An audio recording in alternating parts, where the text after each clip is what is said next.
नमस्कार दोस्तों, क्लॉकमी YouTube channel पर आपका स्वागत है। क्लॉकमी ऐप भी है जिसे आप प्ले स्टोर से जाके डाउनलोड कर सकते हैं और ये ऐप आप डाउनलोड करने के लिए आपको डिस्क्रिप्शन बॉक्स में ये इसकी पीडीएफ और डिस्क्रिप्शन बॉक्स में ऐप का लिंक दोनों आपको मिल जाएगा। अर्धशुष्क मरुस्थल और बांग्ला प्रदेश का आपने कुछ पार्ट अपन ने देखा, तो अपन उसमें पढ़ रहे हैं नागौर उच्च भूमि। इसका जो है सबसे पहला है नागौर उच्च भूमि, मतलब नागौर वाला जो बीच वाला पार्ट है ये अन्य क्षेत्रों की तुलनात्मक रूप से ऊंचा है। ये ऊंचा है इसलिए इसका उच्च भूमि नाम दिया गया है। और ये नागौर में लवणीय झीलें पाई जाती हैं। यहाँ पर राजस्थान की सर्वाधिक लवणीय झीलें नागौर में पाई जाती है दोस्तों। और ये कुबड़ पट्टी, बांका, हम्प बेल्ट, ये क्या क्या होता है कि इस इलाके में एक जगह है, एक एरिया है, वहां पर फ्लोराइड की मात्रा सर्वाधिक रहती है। राजस्थान में सबसे ज्यादा सर्वाधिक रहती है और वहां के लोग जब फ्लोराइड ज्यादा यूज होगा, लगातार होता जाएगा, तो उसकी वजह से वहां के लोग कुबड़ की जैसी आकृति में वो पैदा होते थे, तो उनका कुबड़ जैसा निकलता था, इसलिए इसका नाम कुबड़ पट्टी या बांका या हम्प बेल्ट इंग्लिश हो गया, बांका अपना निकल जाता है उसको बोलते हैं, और कुबड़ पट्टी जो कुबड़ उस क्षेत्र का नाम रखा गया है। तो इस तरह से नागौर उच्च भूमि का नाम इसमें जो पाई जाती है उसको कुबड़ पट्टी कहते हैं। जो नागौर उच्च भूमि है उसको अपन देख सकते हैं कि ये तो जैसलमेर वाला शुष्क मरुस्थलीय क्षेत्र हो गया, जहां पर 0 से 25 सेंटीमीटर बरसात होती है। ये लूनी बेसिन वाला पार्ट हो गया, लूनी बेसिन वाला पार्ट हो गया। और इसके ऊपर वाला पार्ट है ये नागौर, अजमेर, इधर नीचे की तरफ भीलवाड़ा हो गया, इधर जोधपुर हो गया। और ये वाला जो पार्ट है ये नागौर उच्च भूमि के रूप में जाना जाता है दोस्तों। तो ये आपको ध्यान रखना है। ऊपर इधर की तरफ इसमें शेखावाटी प्रदेश है जो अपन आगे देख रहे हैं। शेखावाटी अंतः प्रवाह क्षेत्र, शेखावाटी अंतः प्रवाह, तो शेखावाटी अंतः प्रवाह क्षेत्र है, इसका मतलब ये है कि इस क्षेत्र में कोई बड़ी नदी नहीं है जो अरब सागर और बंगाल की खाड़ी में जाती हो। ऐसी कोई नदी नहीं है जो समुद्र में जाके मिलती हो। यहाँ पर एक ही है, कांतली नदी है, जो एक ही बड़ी नदी है जो कांतली है, और यही इसी क्षेत्र में समा जाती है। यहाँ कोई बड़ी नदी नहीं है। और दूसरा, सागर में मिलने वाली कोई नदी नहीं है।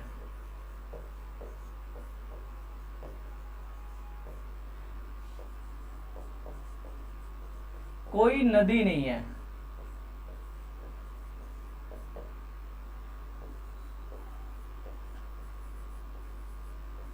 केवल आंतरिक प्रवाह वाली नदी।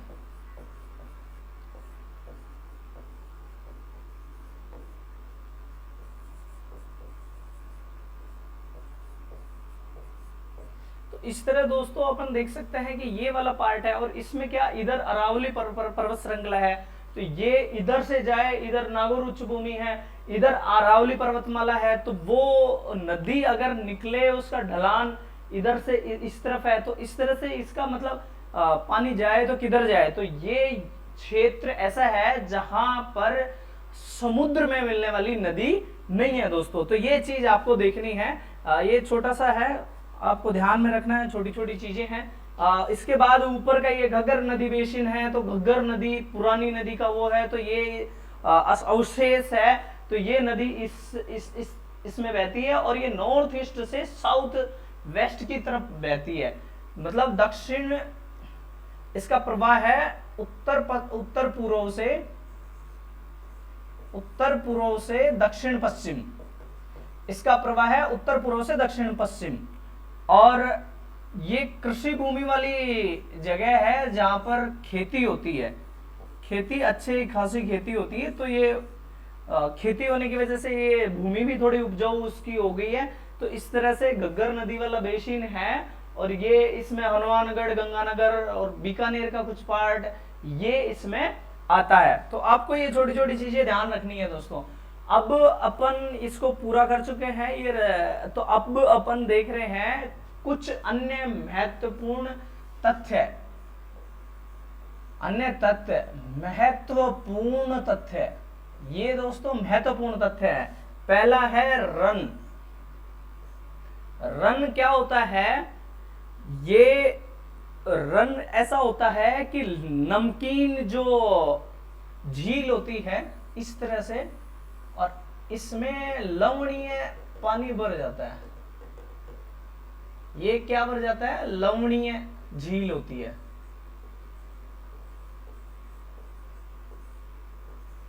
ये लवणीय झील होती है, उसको अपन क्या बोलते हैं? रन बोलते हैं। और ये राजस्थान में जैसलमेर में सर्वाधिक पाई जाती हैं। जैसलमेर में भापरी है और पोखरण है। जैसलमेर में 2 हैं रन, आपको याद रखना है, भापरी और पोखरण। बाड़मेर में एक है जिसे थोब कहते हैं। ये तीनों इंपॉर्टेंट है। चूरू का तालछा पर वो काले हिरणों के लिए फेमस है। इस तरह से परिहारी रण शेखावाटी में पाया जाता है। और इसके अलावा जोधपुर में फलोदी और बाप, ये दोनों रन है। तो रन क्या होता है कि जैसे नमकीन कोई टीला के बीच में जो पानी भर जाता है, बरसात में जब पानी इकट्ठा हो जाता है तो वो क्या बनता है? आंतरिक उसमें कोई छोटी मोटी आसपास का पानी आके झील टाइप का रहता है, तो वो पानी आके इकट्ठा हो जाता है और वो नमकीन पानी रहता है। तो उसको अपन क्या बोलते हैं दोस्तों? रन बोलते हैं। तो ये आपको छोटी छोटी चीजें ध्यान रखनी है। इसके बाद बाप बोल्डर्स क्ले। तो बोल्डर्स क्या होता है? बोल्डर्स ये आपने देखा होगा हिमानी से बनता है। बोल्डर्स क्या बनता है? हिमानी से बनता है दोस्तों। और ये अपना जोधपुर वाला इलाका है, यहां पर इसके क्या अवशेष पाए जाते हैं। यहां पे बोल्डर्स का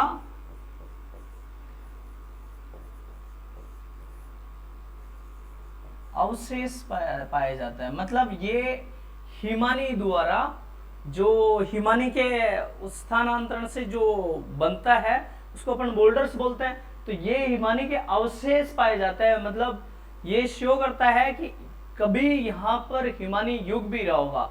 ये चीज सीधा सीधा किस चीज को इंगित करती है?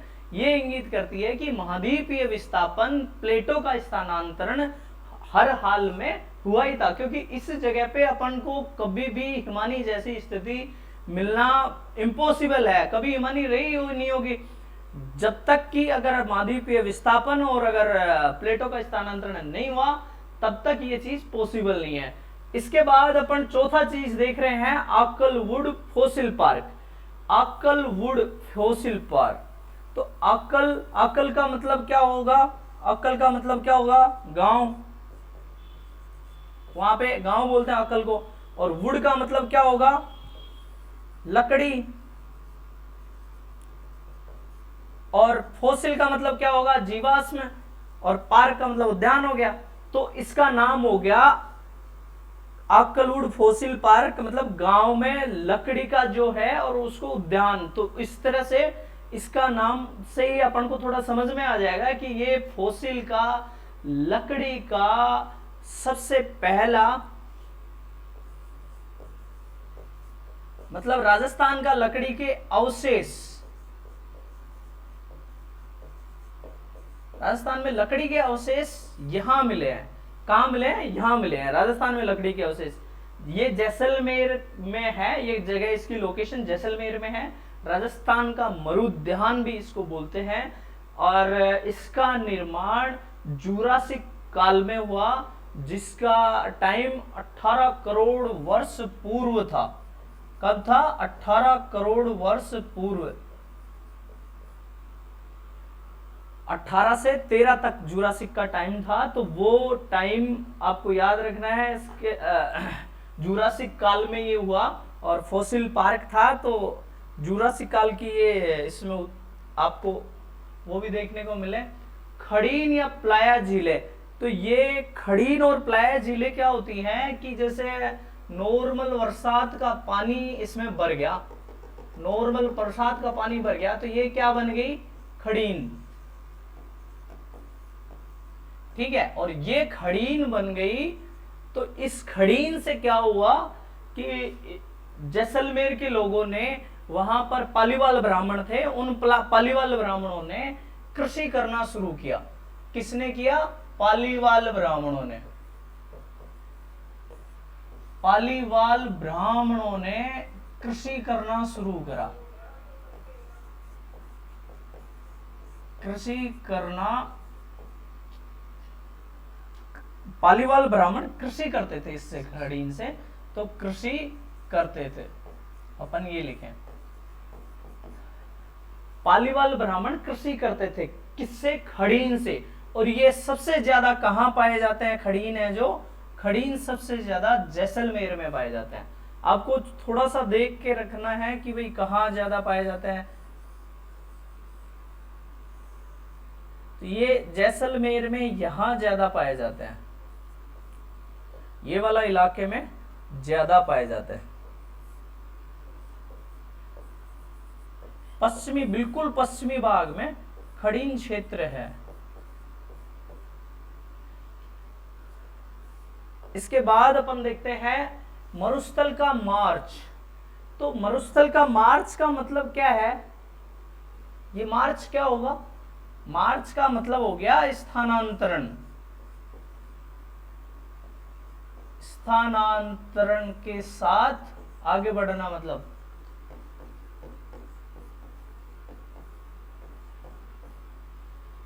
नया क्षेत्र बनाना।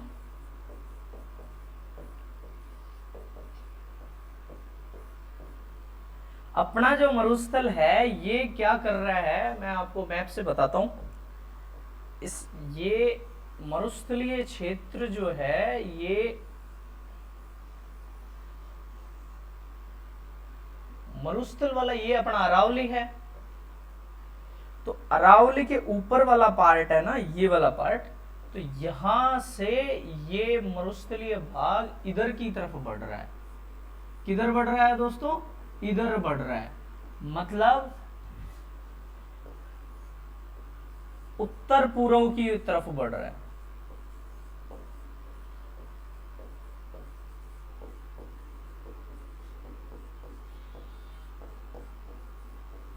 ठीक है दोस्तों, और इसको देखें तो सबसे ज्यादा प्रभाव कहां रहा है इसका,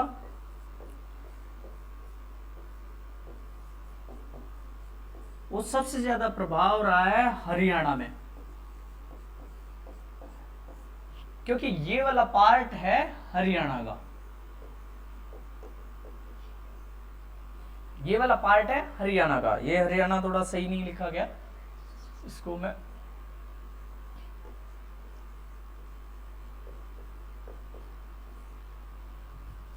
तो ये वाला पार्ट हरियाणा का है। तो हरियाणा में ये इधर से बढ़ रहा है। इधर तो इसने अपने अरावली ने थोड़ा इसको रोका है, जो पूर्व की तरफ ये नहीं बढ़ पा रहा। अगर अरावली नहीं होती तो ये बहुत ज्यादा पूर्व तक बढ़ चुका होता, और अब तक हो सकता है कि अपने पूरे राजस्थान में मरुस्थलीय क्षेत्र होता। तो ये ऊपर की तरफ बढ़ रहा है, और ये हरियाणा में इसका प्रभाव सबसे ज्यादा है। इसको अपन देख सकते हैं, ये नॉर्थ ईस्ट की तरफ बढ़ रहा है। ठीक है दोस्तों, तो ये छोटा सा फैक्ट है, आपको याद रखना है। पीवना भी एक मरुस्थल का बहुत अच्छा फैक्ट है, जो कई बार एग्जाम में पूछ लिया जाता है। तो पीवना क्या है, एक सांप है। क्या है दोस्तों, एक सांप है, एक पीला सांप है, और ये उसमें मरुस्थल में इतना आराम से छुप जाता है अपने आप को ऐसे करके, और पता ही नहीं लगेगा कि आपको यहाँ सांप भी है। और इसका ऐसा भी बताते हैं कि भी ये जिस चारपाई डाल के रखते हैं तो उसके नीचे से निकल जाता है, तो उसकी सांसों को पी जाता है, ऐसी भी कहावतें प्रचलित है।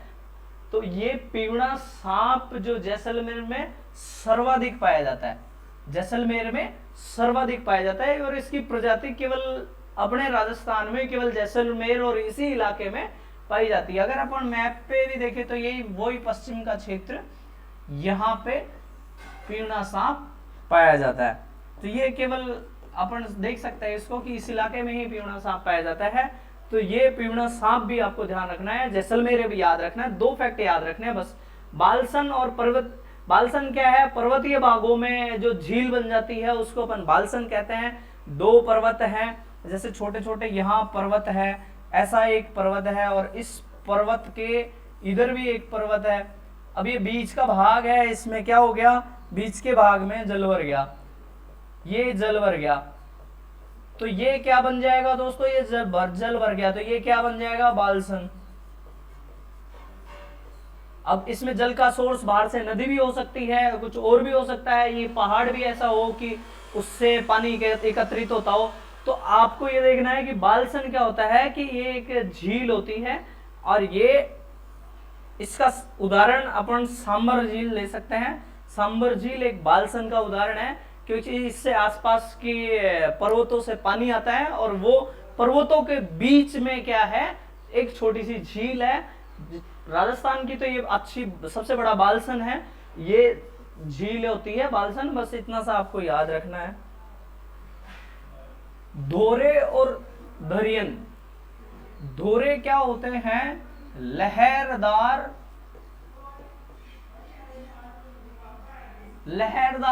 टीले जो होते हैं वो धोरे होते हैं। उसमें ऐसे होता है कि एक लहर सी ऐसे होता होगा, आपने देखा होगा कि मरुस्थल में जो ऐसा आप गए होंगे जैसलमेर की तरफ, तो इस तरह से ऐसे धोरे होते हैं, ऐसे एक फ्लो रहता है उनका, तो लहरदार एक लहर बनती रहती है उसमें, तो उसको धोरा कहते हैं। और धरियन क्या है, नाम तो सेम सही है। धरियन क्या है, धरियन एक ऐसा धोरा है जो स्थानांतरित हो चुका है। पहले ये धोरा यहां था, कहां था, यहां पे, लेकिन ये कहां चला गया, ऐसे यहां चला गया, ये धोरा क्या हो गया, स्थानांतरित हो गया, ये धोरा स्थानांतरित हो गया। तो स्थानांतरित धोरा होता ना, उसको धरियन कहते हैं।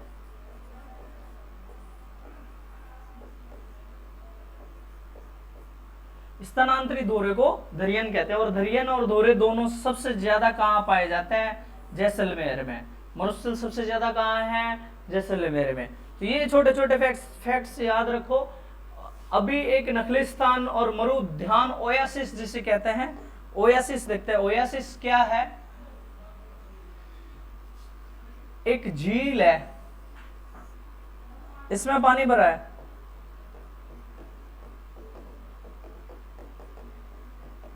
तो झील के चारों तरफ वाला भाग होता है, ये चारों तरफ वाला भाग होता है, तो झील के चारों तरफ जब होगा तो उसको नमी मिल जाएगी, सीधी सी बात है। और यहां पर क्या हो जाएगा, हरियाली छा जाएगी। इस झील के चारों तरफ वाले भाग में हरियाली छा जाएगी। तो जब ये हरियाली छा जाएगी तो ये हरा वाला पार्ट है, ये हरियाली वाला पार्ट जो है, यहाँ उद्यान भी हो सकता है, यहाँ कुछ और भी विकसित हो सकता है, तो इसको अपन क्या कहते हैं, नखलिस्तान। क्या कहते हैं दोस्तों, नखलिस्तान। इस बाहर वाले पार्ट को अपन नखलिस्तान कहते हैं। अब अपन तेजी से इनको एक बार और रिवाइज कर लेते हैं, जिससे कि आपको अच्छे से याद रहे। ये छोटे छोटे फैक्ट हैं जो एग्जाम में गलत हो जाते हैं बहुतों के। अर्धशुष्क मरुस्थलीय प्रदेश का अपन पार्ट पढ़ रहे हैं, उसमें नागौर उच्च भूमि सबसे पहले पढ़ रहे हैं। नागौर उच्च भूमि, इसमें सबसे ज्यादा लवणीय झील पाई जाती है, अपने मकराना, डेगाना, डीडवाना, इतनी सारी हैं। कुबड़ पट्टी वाला यहाँ पे एक क्षेत्र पाया जाता है नागौर उच्च भूमि में, जहां पर सर्वाधिक फ्लोराइड की मात्रा सबसे ज्यादा पाई जाती है। और उस फ्लोराइड की मात्रा की वजह से वहां पर ज्यादातर लोग कुबड़ वाले होते थे, इसलिए उनको हम्पबैक बेल्ट वाले, हम्पबैक फेल्ट वाले कहते हैं, बांका कहते हैं, कुबड़ पट्टी वाले कहते हैं। ठीक है, इस इलाके का नाम कुबड़ पट्टी और ये है। तो इसके बाद नागौर उच्च भूमि में नागौर उच्च भूमि का लोकेशन अगर हम मैप में देखें तो ये इसके ऊपर है। इसका मतलब इधर लूनी बेसिन है, इधर पश्चिमी शुष्क मरुस्थल है, उधर गग्गर का मैदान है और इधर शेखावाटी अंतः प्रवाह क्षेत्र है। अब इसके बाद शेखावाटी अंतः प्रवाह क्षेत्र देख रहे हैं कि यहाँ पर कोई भी बड़ी नदी नहीं है, केवल एक है, वो अंतः प्रवाह की नदी है, उसका नाम है कांतली। ये अंतः प्रवाह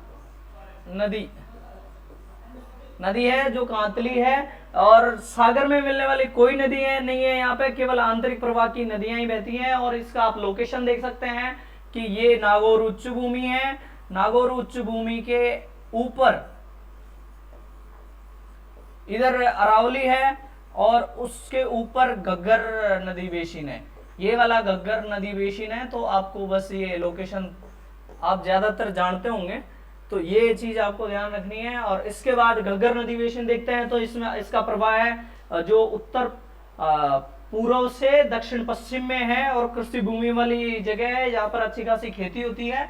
और घग्गर नदी पुराना सरस्वती का या पुरानी नदियों का अवशेष है। अब हम अन्य महत्वपूर्ण तथ्य देख रहे हैं जो भी बहुत महत्वपूर्ण है कि इसमें एग्जाम में पूछ लिए जाते हैं। तो आपको देखना है रन क्या होता है, लवणीय झील होती है जो दो बड़े बड़े टीलों के बीच में वर्षा का जल इकट्ठा हो जाता है, या कोई छोटी मोटी वहां से कुछ रहता है तो उससे पानी इकट्ठा हो जाता है, उस लवणीय झील को क्या कहते हैं दोस्तों, अपन रन कहते हैं। और ये लवणीय झीलों के नाम याद रखने हैं आपको। सबसे ज्यादा जैसलमेर में लवणीय झील पाई जाती है, भापरी, पोखरण, बाड़मेर में थोब। जैसलमेर में दो हैं, याद रखना, भापरी और पोखरण। बाड़मेर में थोब, चूरू में तालछापर, परिहारी रण शेखावाटी में पाया जाता है, जोधपुर में फलोदी और बाप। ऐसे आपको ये कुछ रन है, इनका नाम याद रखना है आपको। इसके बाद बाप बोल्डर्स क्ले क्या होता है, ये मिट्टी होती है एक विशेष प्रकार की जो हिमानी से निर्मित होती है। और हिमानी यहाँ पर राजस्थान में मिलने का मतलब है कि महाद्वीपीय विस्थापन हुआ। और आपको ये लोकेशन दिख जाएगा कि राजस्थान के जोधपुर के आसपास वाले इलाकों में पाई जाती है। उसके बाद अपन अकोलूड फॉसिल पार्क के बारे में जानते हैं कि ये पाया कहाँ जाता है, जैसलमेर में। राजस्थान का इसको मरु उद्यान भी कहते हैं। आपको ऑप्शन दे देगा, क्वेश्चन दे देगा, राजस्थान का मरु उद्यान निम्न में से किसको कहा जाता है, तो और भी दे देगा, और अकोलूड फॉसिल पार्क भी दे देगा। तो आपको याद रखना है। और यहाँ इसका नाम से ही पता चलेगा, अकल वहां क्षेत्र में गांव को बोलते हैं अकल, वुड को बोलते हैं लकड़ी, और फॉसिल का मतलब जीवाश्म हो गया, पार्क का मतलब उद्यान हो गया। तो आपको ये छोटी छोटी चीजें याद रखनी है। लकड़ी के अवशेष, राजस्थान में लकड़ी के अवशेष, प्राचीन अवशेष केवल यही मिले हैं। और आपको इसका निर्माण कब हुआ, जुरासिक काल में हुआ। जुरासिक काल कब हुआ, 18 करोड़ वर्ष पूर्व जुरासिक पार्क आया था दोस्तों। फिर इसके बाद अपन देख रहे हैं खड़ीन प्लाया झीलें। खड़ीन क्या होती है, कृषि के लिए पानी भर जाता है, उसको अपन खड़ीन बोलते हैं। वो लवणीय झील होता है, रन जो होता है, ये खड़ीन में नॉर्मल पानी भर जाता है। उससे पालीवाल ब्राह्मणों ने कृषि करना शुरू किया था और वो कृषि करते थे, इसलिए इस खड़ीन का उनसे संबंध बताया जाता है। और सर्वाधिक ये कहाँ पाए जाते हैं, जैसलमेर में। ये आप लोकेशन में, मैप में लोकेशन देख सकते हैं कि भाई यहाँ ये खड़ीन की खेती होती है। मरुस्थल का मार्च किसे कहते हैं, मार्च का मतलब क्या होता है, आगे बढ़ना, स्थानांतरण के साथ आगे बढ़ना। तो नया क्षेत्र बनाना, मतलब नया क्षेत्र बनाना। मरुस्थल अपना नया क्षेत्र बना रहा है, उत्तर पूर्व की तरफ बढ़ रहा है, क्योंकि इधर अरावली पर्वत श्रृंखला है, इधर तो जा नहीं सकता। और हवाएं इस तरफ ऊपर की तरफ निकल जाती है अरावली के पैरेलल, तो इधर से भी निकलती है। तो वो हरियाणा की तरफ, हरियाणा में सबसे ज्यादा प्रभाव इसका मरुस्थल के मार्च का है। मरुस्थल बढ़ रहा है, तो यहाँ इसका सोल्यूशन ये है कि बहुत सारे पेड़ लगाओ। हरियाणा वालों को सोचना चाहिए। पीवना सांप के बारे में अपन देखते हैं, तो वही पीवना सांप कहाँ, जैसलमेर में पाया जाता है, कुछ नहीं है, बस ये फैक्ट याद रखना आपको। बालसन है, पर्वतीय भागों में पाए जाते हैं, जहां पर्वतीय भागों में दो पर्वतों के बीच ऐसे एक पानी का वो भर जाता है, उसको अपन बालसन कहते हैं। सांबर झील इसका उदाहरण है। बालसन झील कैसे बनती है, ये पर्वत है और पर्वत के बीच क्या भर गया, पानी भर गया, पर्वतीय क्षेत्रों के बीच में पानी भर गया, इसको अपन बालसन झील बोलते हैं। धोरे और धरियन दो शब्द हैं अलग अलग। धोरे को लहरदार टीले जो होते हैं, इस तरह का आपको टीला नजर आ रहा है ये। और धरियन क्या होता है, स्थानांतरित टीले होते हैं, उनको अपन स्थानांतरित टीलों को अपन स्थानांतरित टीलों को क्या कहते हैं? दरियन। ये यहां टीला था और ये टीला कहाँ चला गया? यहाँ चला गया, तो स्थानांतरित हो रहा है। ये जो है इसको अपन दरियन कहते हैं। और सबसे ज्यादा ये कहाँ पाए जाते हैं? जैसलमेर में पाए जाते हैं। अब इसके बाद में लास्ट बट नॉट लीस्ट, नखलिस्तान मरुद्यान ओएसिस। ये क्या होता है? ये एक पानी वाला क्षेत्र है, झील है, पानी या झील है, और मरुस्थल में झील के चारों तरफ, मरुस्थल में झील के चारों तरफ, झील के चारों तरफ हरियाली। मरुस्थल में झील के चारों तरफ हरियाली छा जाती है, उसको अपन क्या कहते हैं? उसको अपन क्या कहते हैं? नखलिस्तान या मरुद्यान या ओएसिस कहते हैं। और इसी के साथ अपना ये सेकंड नंबर का अर्ध शुष्क मरुस्थल क्षेत्र कंप्लीट हो गया। इसके बाद हम क्लास लेंगे अरावली पर्वतीय प्रदेश। इसके बाद की क्लास में अपन पढ़ेंगे अरावली पर्वतीय प्रदेश, और इसकी पीडीएफ आपको डिस्क्रिप्शन बॉक्स से मिल जाएगी। और आप हमारा ऐप भी डाउनलोड कर सकते हैं, और इस चैनल को सब्सक्राइब कर रहे हैं, नए हैं तो सब्सक्राइब करें। धन्यवाद, थैंक यू।